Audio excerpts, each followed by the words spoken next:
tonight, the seniors advocate says the province is failing some of its most vulnerable citizens. That story and... Now that the West White Rose CGS is complete, what's next for the Port of Argentia? Multiple years, significant labor force, and that's about as much as I can say, but the opportunity is real. I'm Terry Roberts. I'll have that story coming up. The prairie race to heaven above, God guard thee, Newfoundland.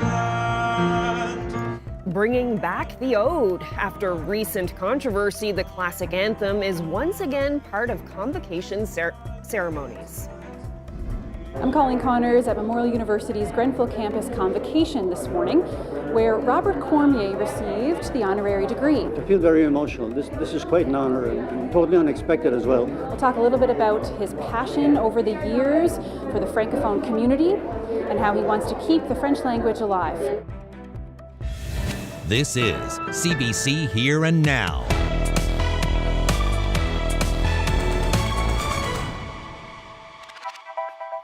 Good evening and welcome to Here and Now.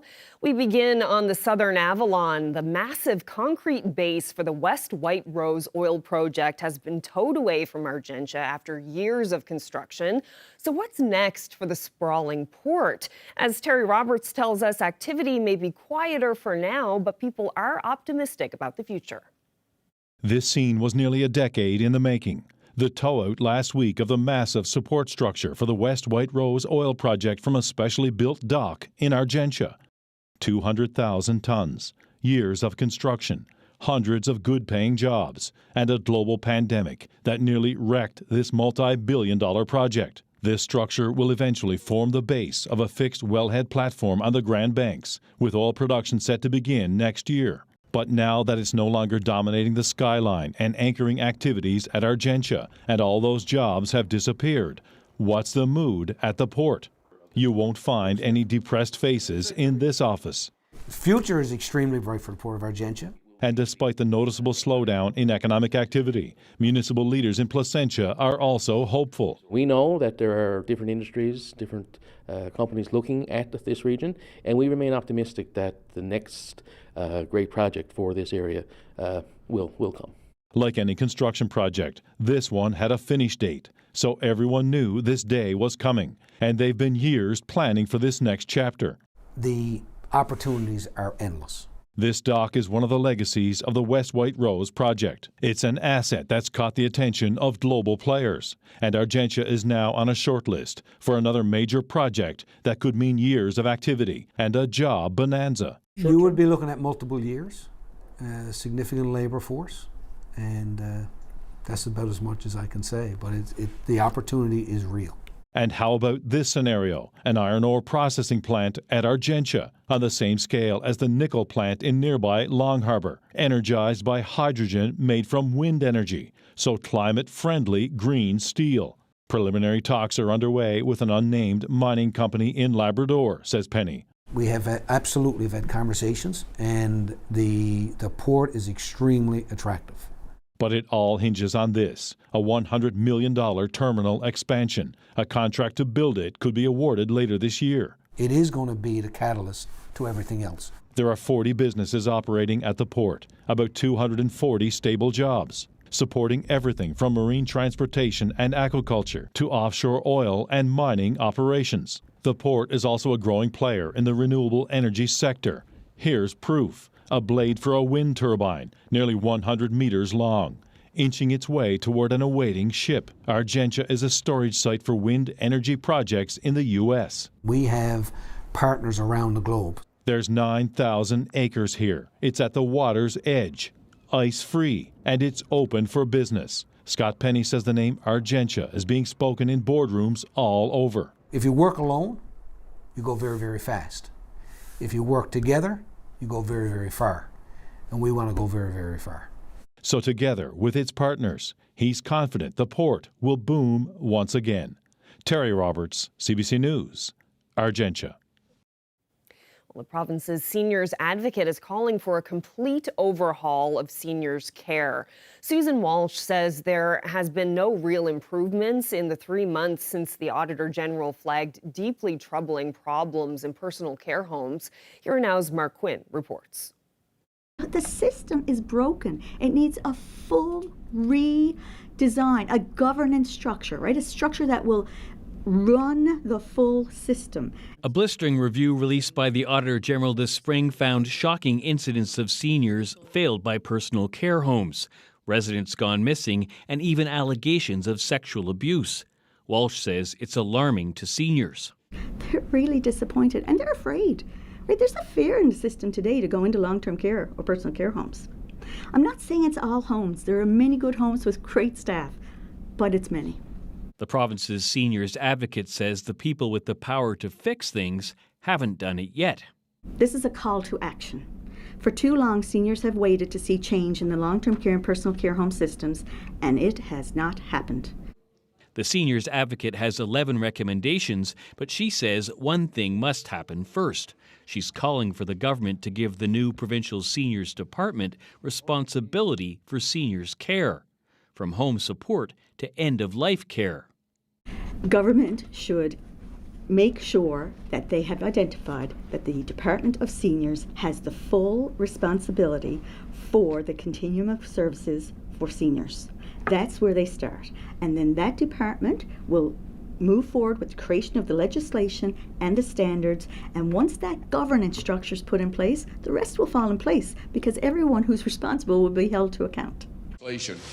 Responding to questions in the House of Assembly today, the Health Minister said changes are coming. I would like to inform the House that there is work underway on the development of continuing care legislation and draft operational standards for our personal care homes, so as well as home support programs, long-term care programs. I think that Alberta has a very progressive model and they're ahead of the curve. This province's seniors advocate says Alberta is successfully developing a system to improve seniors' care. She says it's a model that Newfoundland and Labrador could adopt as well. Mark Quinn, CBC News, St. John's.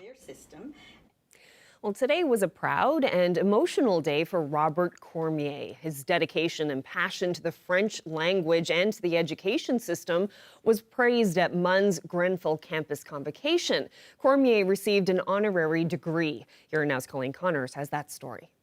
Thundering applause.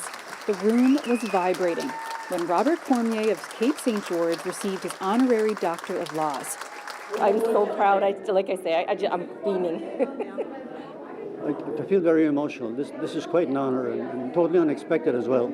Cormier is passionate about preserving and protecting the French language and has worked to develop the province's education system. He grew up in a francophone home on the Port-au-Port Peninsula, back when the only option for education was in English. Schools, eventually television, and a road to the outside, where practically everyone spoke English. He spent more than 50 years promoting his first language, like in this story from 1973, pushing for Port-au-Port to be declared a bilingual district. I'd say within the last 5 years particularly, the attitude has changed and people are now becoming, I'd say, proud of the fact that they speak French. Reestablished pride in the language. That fire never faltered. He helped usher in French first language education and French immersion. Why do you have that passion? Well, it's a part of my identity. It's who I am. And you know, when I grew up going to school, you know, as I mentioned in my presentation, the only person who didn't speak French in the classroom was a teacher. Okay. And when I went to university for the very first time, I got actually to talk to a teacher who spoke French. Okay, and that really impacted me. But somewhere in the back of my mind, there was a little light that came on and said, listen, you've got something that those other people don't have, right? Cormier graduated from MUN in 1991. He was a teacher and principal for many years. He's a member of the Order of Canada and has been inducted into the Order of Newfoundland and Labrador and has been recognized nationally for his work. While quite emotional and humble to receive this honor today, Cormier's passion for preserving the French language is still very strong, especially at home on the Port-au-Port Peninsula. He's not letting up. As young people move away, rural populations are dwindling. He says children aren't speaking French at home like they used to. I personally work in the French first language school, and we don't have many students left, but I feel that it's still very important to keep it up, and my dad is a role model for that, so I'm sure that if, we can go to him and he'll give us pointers, and I don't think it's the end of the French language in our community at all. But coming from a large family and having that language at home and that pride in it, it kind of pushes you forward.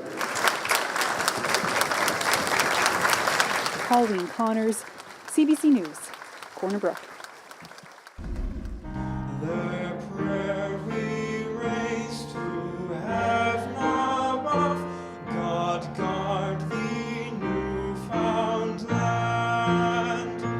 Well, for the first time since 2022, the Ode to Newfoundland returned to Memorial University's convocation program this morning. MUN dropped the provincial anthem in 2022 due to inclusivity concerns, with critics saying it does not represent Labrador or Indigenous communities. A vote last month by MUN's Senate allowed for its return.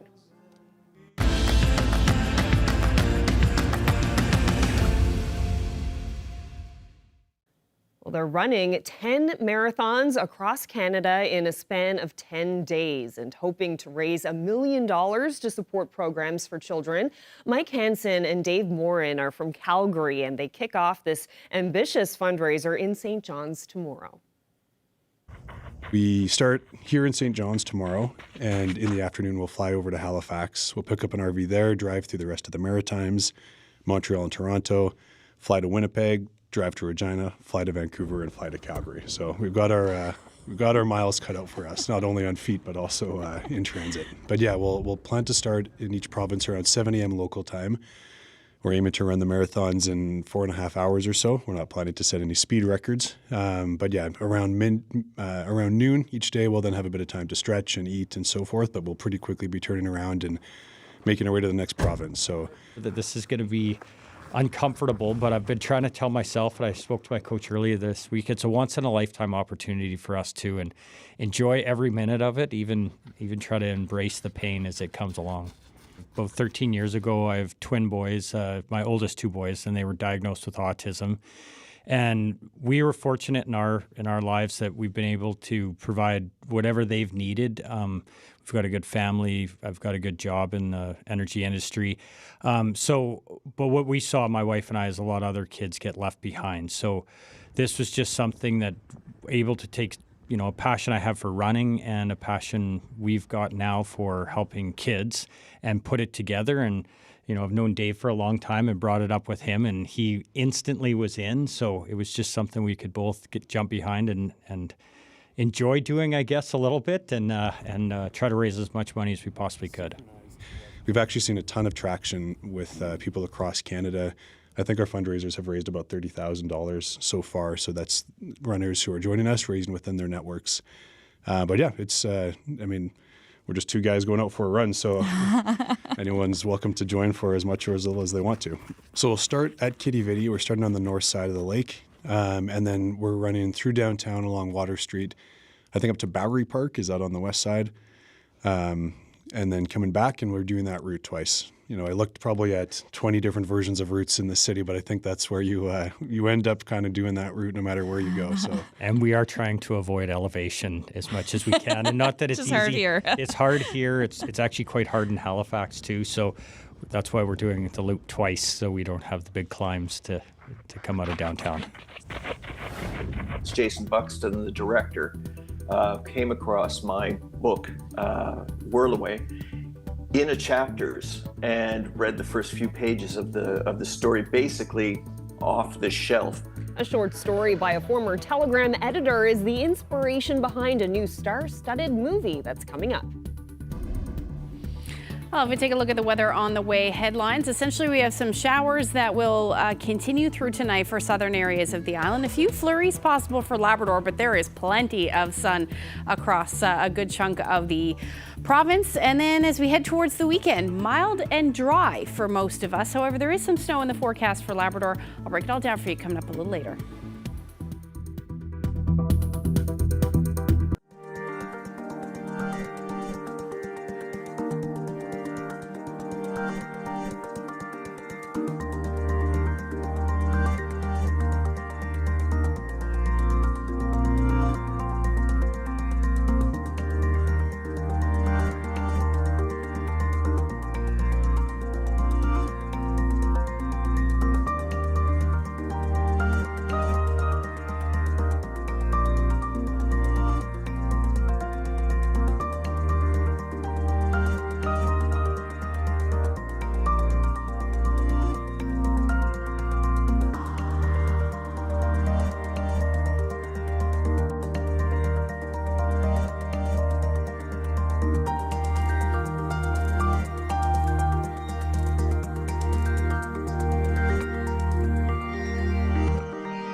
Now to some health news. Come September, people over 50 in this province will be able to get the shingles vaccination for free. And immunocompromised people can get it even sooner. The move will cost the province millions of dollars, but the Premier and Health Minister believe it's money well spent. Committed to increase the availability for shingles vaccines to everyone in the province that's over the age of 50. It can be debilitating for people and can be long-standing disease that takes years before somebody can really feel better of this disease. So, you know, it's a virus that is similar to the chickenpox virus, but it is more aggressive, and particularly when it hits immunocompromised individuals or seniors. So that's why this age group was certainly the target for that. And, we know that it can be life-altering for people when they have this painful, persistent disease that is occurring in their body. So that could lead to a whole host of things. It compromises people's mobility. It decreases their quality of life. All of things that we're trying to combat as we work towards becoming Canada's healthiest province here in Newfoundland and Labrador. Is this an extra $1 million? Is this an extra $10 million? Like, do you even have a ballpark figure? We do have a ballpark. We're looking at about $30 million. It's a significant investment in the people of Newfoundland and Labrador, and we do know that within the Department of Health and Community Services, there's money allocated. So we're working within the envelope that we've been allocated, and we'll continue to monitor the uptake and what the overall costs will be. Well, as we reported earlier, the province's seniors advocate is proposing major changes to how seniors receive health care. Susan Walsh says the new provincial Department of Seniors should oversee health care services. Today, she explained how a new continuum of care approach would work. I am pleased that government has created the Department of Seniors, and I believe if given the proper authority, this could be the beginning of change. So recommendation 1 is that the Department of Seniors be mandated with the full and independent responsibility and authority for the development, oversight, implementation, and operationalization of the continuum of healthcare services for seniors. So what will this mean? Some of the components will be moving all aspects of healthcare services for seniors, including but not limited to home support services, rehab and restorative care, adult day programs, personal care homes, long-term care homes, and end-of-life care from the current Department of Health and Community Services to the new Department of Seniors. And that NL Health Services, as the delivery arm of that organization, would report to the Department of Seniors for those services.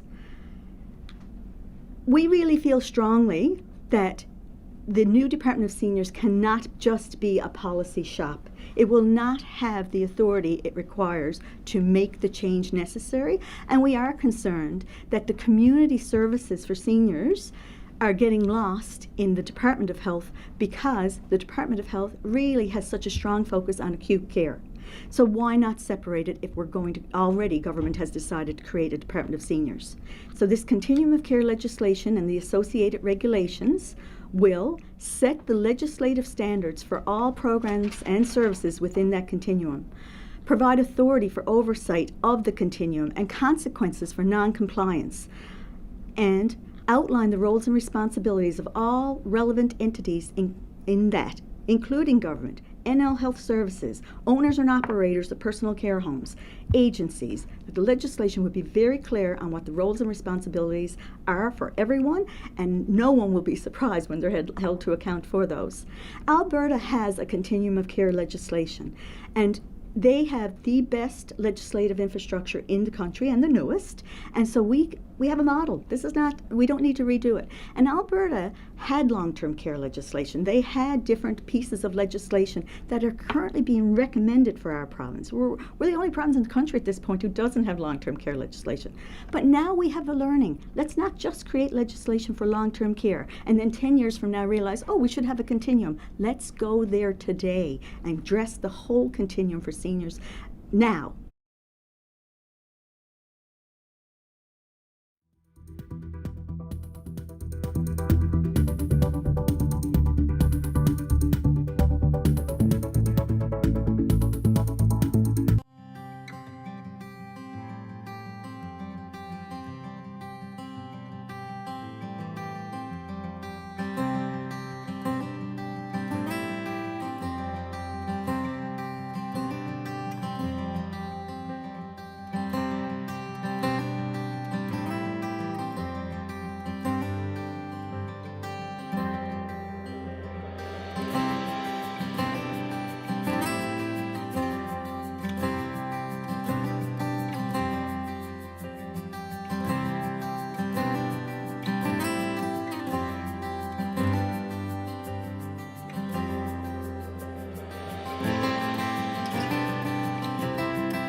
The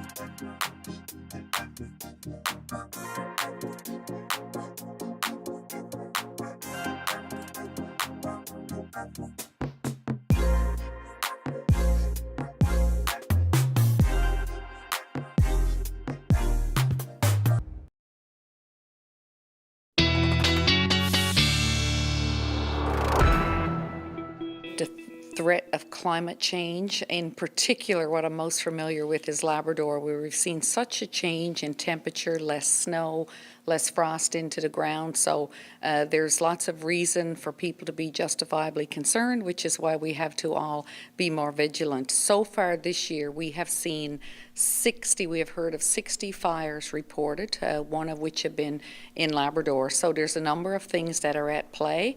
You asked about the Atlantic Wildfire Centre. We're pretty excited actually about the work that's being done there. Former Premier announced back in October that centre.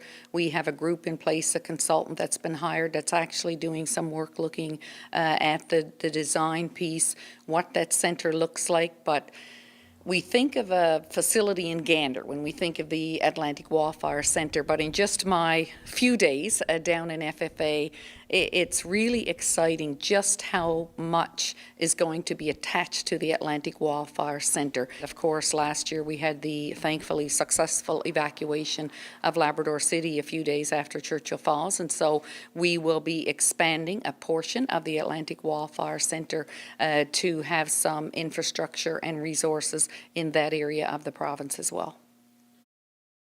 Well, today marks the start of wildfire season in Labrador. That was Minister Lisa Dempster speaking to reporters today about the growing number of wildfires we're seeing already this season. Yeah, and she says that Atlantic Wildfire Centre will mean more resources as well as more training for new and existing firefighters.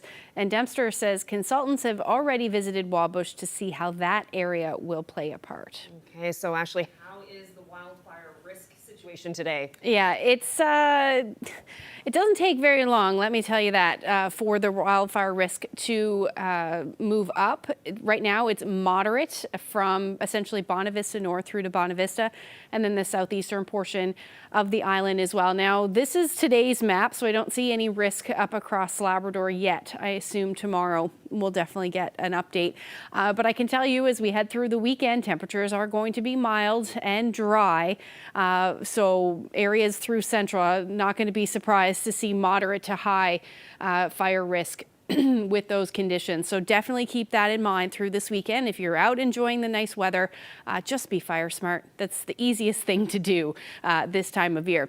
I want to show you the temperatures today for Atlantic Canada. Temperatures across Labrador, anywhere from -1 to 10 degrees, and then across the island, seeing those temperatures from 11 to as much as 21 degrees. Now, we head towards even Nova Scotia, New Brunswick, your temperatures between 28 to 30 degrees today, and some of that warmth clearly edging in for the Burin Peninsula, but that is about as far as it's going to get as we head through the next couple of days, especially when it comes to this type of heat.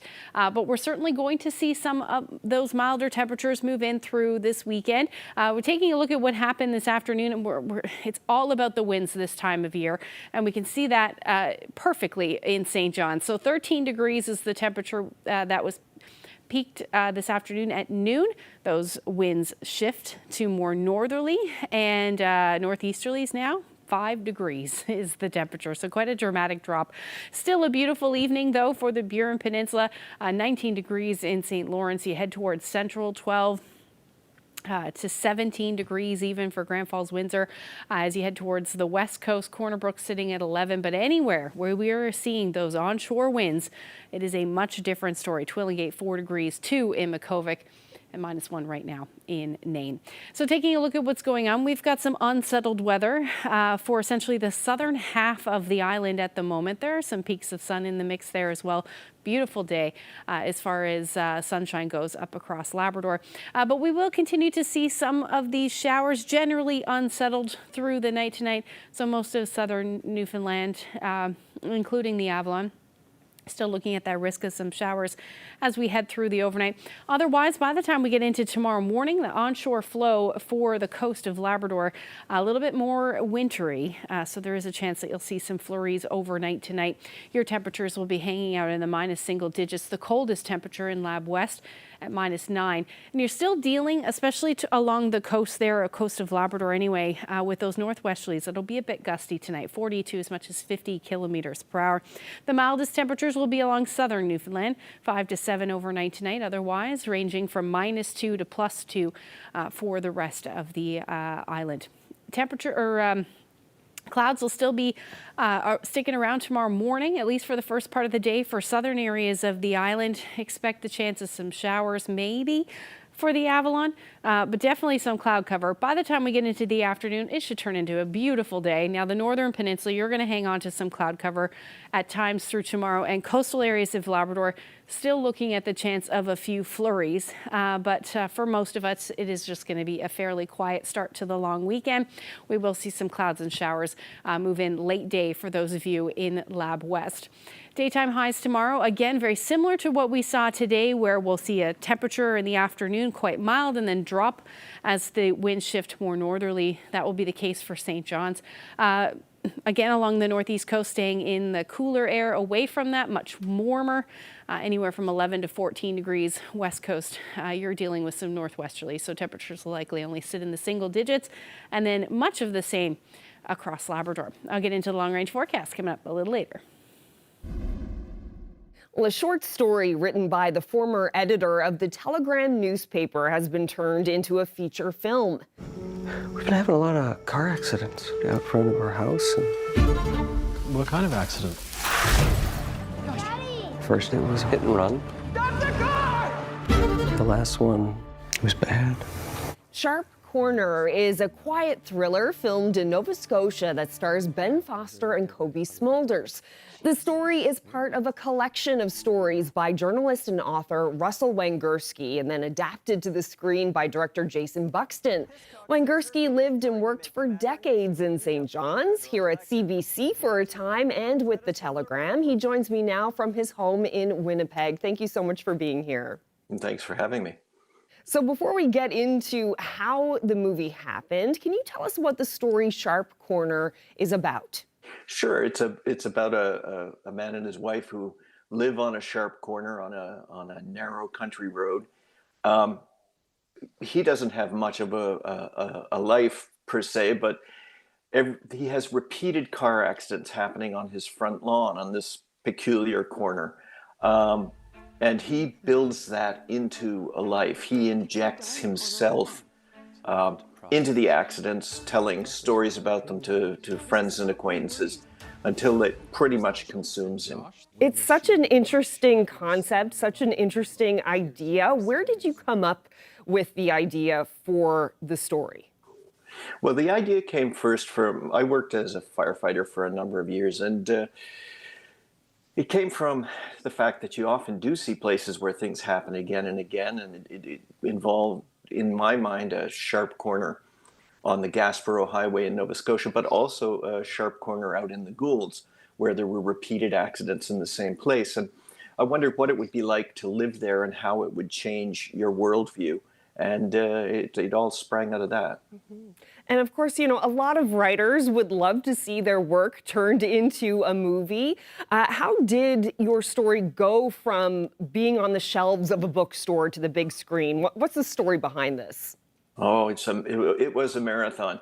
And actually, the idea of the shelves of the bookstore is a really good one because Jason Buxton, the director, came across my book, Whirlaway, in a chapters and read the first few pages of the story basically off the shelf and decided he wanted to option it, and actually a couple of other stories as well, and work them all together into a single film. But as time went on, and by time I mean it's been over a decade since he first optioned the story, as time went on he focused in on Sharp Corner and decided that was what he wanted to work with. And he persevered through pandemics, through downturns in the Nova Scotia movie industry where tax breaks were taken away, I mean, he is a dog with a bone throughout the process, and he deserves every bit of credit he gets for the movie.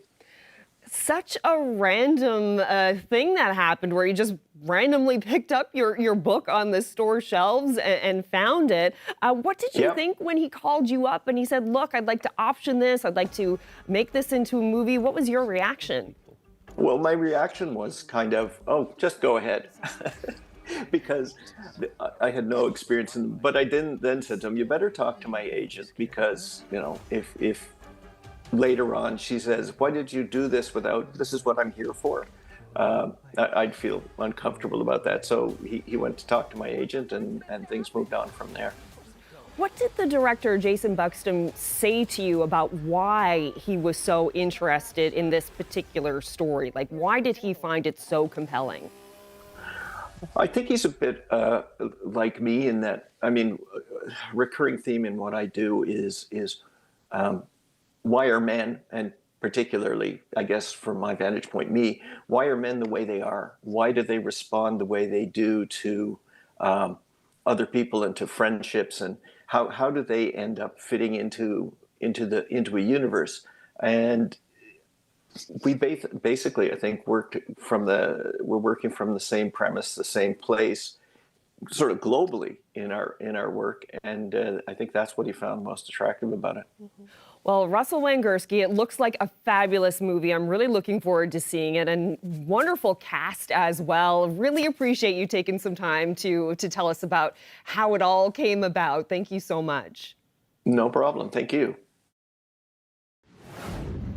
We've got a number of allies that have voiced their interest to operate with us in the Arctic. We've talked about submarines. These are all areas that are well behind where they should be. Well, strengthening security in Canada's Arctic. A commander says our nation's military plans to be there nearly year-round. That story still to come.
CBC News has learned that Canada is ramping up its military presence in the Arctic and roughly doubling the length of training missions.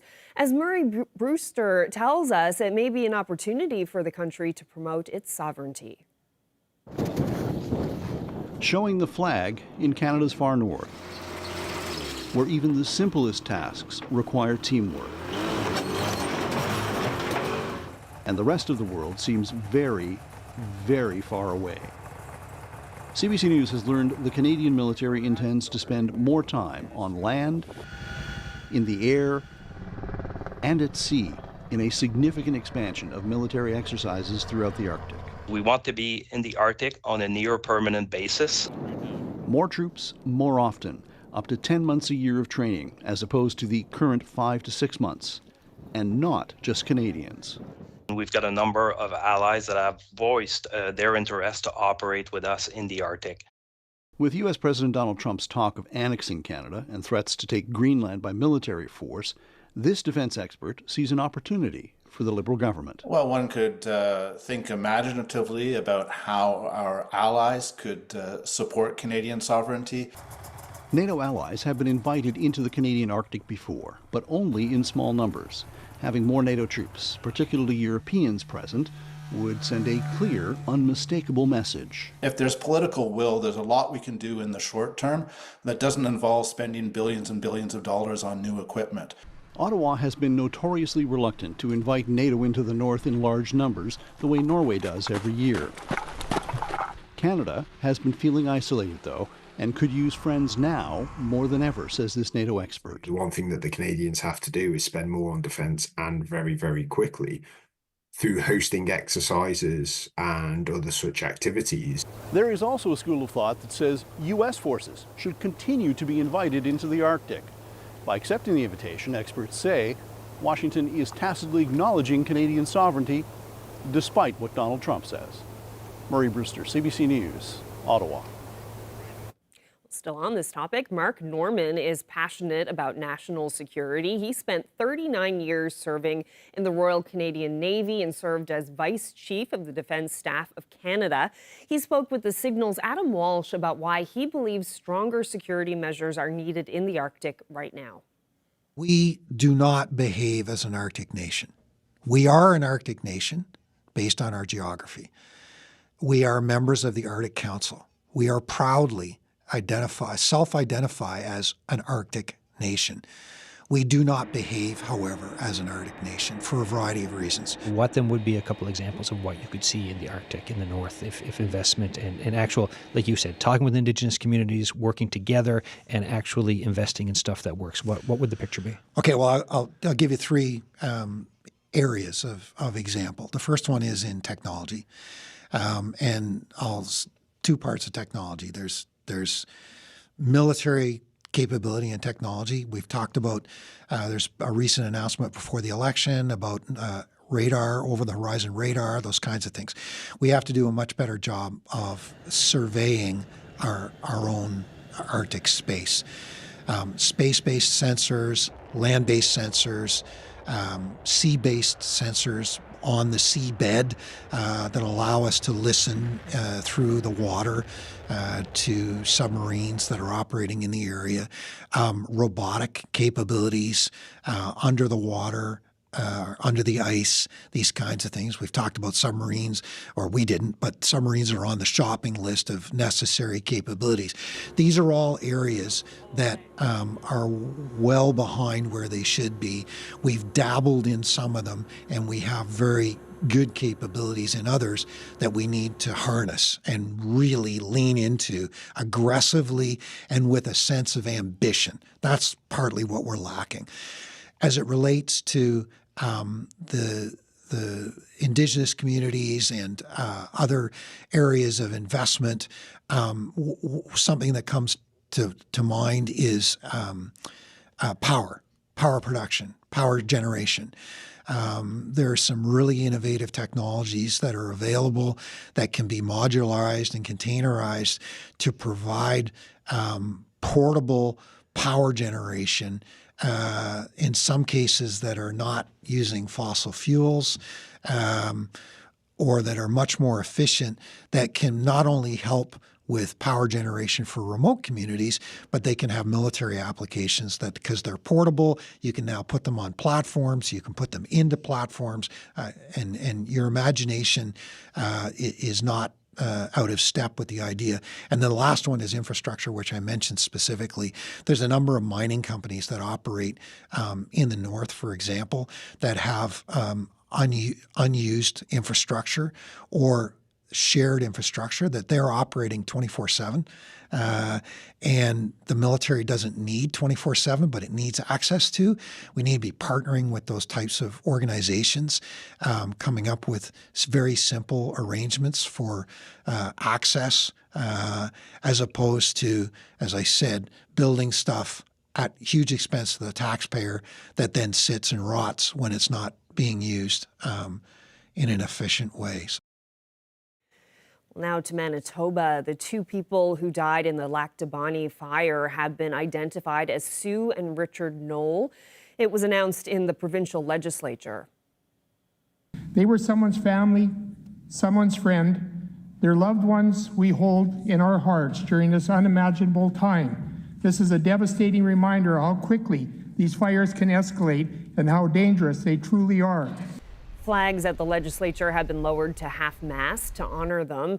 There are 21 fires burning across that province. Nearly 1,000 people have been forced out of their homes. Hot and dry conditions are making it tough for crews to get the flames under control. Some regions are expected to see rain soon, but not where it's most needed. Manitoba Hydro is repairing damage and restoring power in the wildfire zone. And we're seeing wildfires grow in many parts of the country, but so is confusion over the word itself. Many are still not sure about the difference between a forest fire and a wildfire.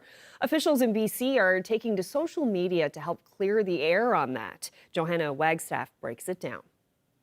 Okay, so there's a fire somewhere in a forest. Is it a forest fire or a wildfire? Is it too dramatic to call it a wildfire? What if humans started the fire? Is it a human-made fire in that case? Who gets to decide what we call a fire? As someone who has covered many wildfires, there's a simple answer here. Wildfire is actually the most accurate word.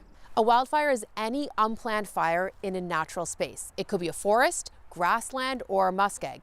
It could be started by people, and it could be totally out of control or already contained. Here, the word wild doesn't mean out of control. It means out in the wild. Same way we say wildflower or wildlife. Even if some online commenters disagree about when and how to use the word wildfire, the science world is in agreement here. And as wildfire season ramps up across the country, getting the language right actually matters. The BC Wildfire Service recently posted on Facebook calling out confusion and straight up misinformation about the word. The response was massive. Yeah, we had a lot of positive response of people who were saying things like, thank you, I'd actually always wondered exactly what this meant. And people who were also grateful or expressing gratitude that they could then use that information to counter misinformation that they were finding in their own lives. So this kind of pushback isn't totally new. Wildfire officials say it's been growing louder over the last few years. Anecdotally, we have seen in recent years more misinformation. Typically, we tend to see this kind of engagement when there's other contentious topics that are happening. People are stressed, people are anxious. For example, a lot of the engagement that we've received recently speaks to the federal election. Often we'll see upticks around the American federal election, the provincial elections, the COVID-19 pandemic, any of those kind of big society-wide discussions or things that make people feel anxious or uncertain. And that's one of the big reasons why we've wanted to focus so much on public education. Bottom line, the fires are just getting started, and so is the effort to clear up the confusion.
right. The long weekend is getting closer and closer. Lots of people looking to head out, spend some time outdoors this weekend. So far, like throughout the week, the forecast has been looking pretty good. It has been, actually, which is not normal for us to be, it looked pretty consistent up until Monday. But yeah, first official, unofficial long weekend of the summer. Let's take a look at what we can expect. So as we head through Friday evening, still dealing with a bit of a disturbance, which is going to keep some cloud cover in play, at least for the first part of the day. And then we do have some showers in Lab West. That will continue pretty much through the afternoon. By the time you get into the afternoon, though, it'll be more in the way of periods of rain. And then we've got lots of sunshine across the island. Now, we may see some lingering cloud cover again for the first part of the afternoon along the northeast coast. And then we will start to see some more clouds move in towards the evening hours for the west coast. And again, Lab West, you'll be dealing with some showers that will eventually move to the north coast of Labrador as well. Overall, your daytime highs for the north coast in Nain, about 3 degrees, and varying temperatures across the Big Land. Now towards the coast, you'll be staying in the single digits. Happy Valley Goose Bay, you should top out at about 14 degrees, and then Lab City about +9. Now, across the island, most will be sitting somewhere between 10 to as much as 15 degrees through the day.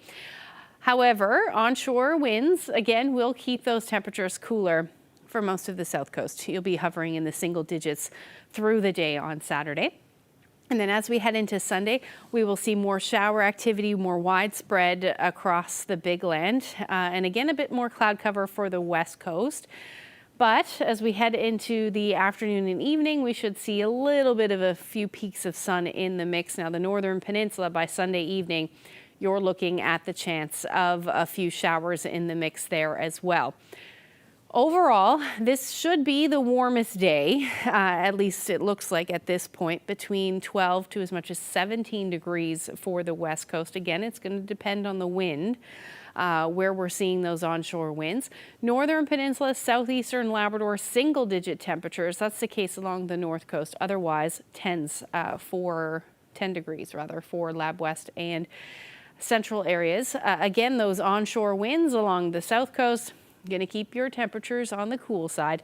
You'll hover around 7 or 8 degrees. We will see that drop in temperatures along with that rain moving in by the time we get into Monday. It'll continue for Tuesday. Daytime highs only sitting around 5 degrees, but the overnight lows for the next couple of days anyway should stay above 0. For central Newfoundland, you'll see those showers move in late day on Monday, and we may see a few flurries in the mix Tuesday. Same thing for western Newfoundland, daytime highs somewhere between 6 to 9 degrees as we start next week. And then for Labrador, you're looking at your temperatures staying somewhere between 7 to 9 degrees, a little bit cooler for western Labrador. And again, you may see a few flurries in the mix by the time we get into Monday. Our weather photo. Isn't this great? This one's Brighton. Karen shared this photo with us. She said, "Don't worry, I'm not that close." Because it certainly looks like you're pretty close. With the reflection, yeah. But this is a fairly small berg. But yeah, great shot. There's lots of them around. Oh, yeah. It's fantastic. Love the flag on the kayak there. That's great. Great shot, Karen. Thank you so much. Yeah, and if you have any great photos you'd like to share with us, send them to nlphotos@cbc.ca. Yeah, keep them coming. Especially up in the Twillingate area. Troy Turner was up there and looking at all the bergs. And lots of them. Yeah, so shaping up to be a fairly good season so far. We'll see what happens. See how long it lasts. Yeah. Okay, well, that's it for us. Thank you so much for spending part of your evening with us. Good night.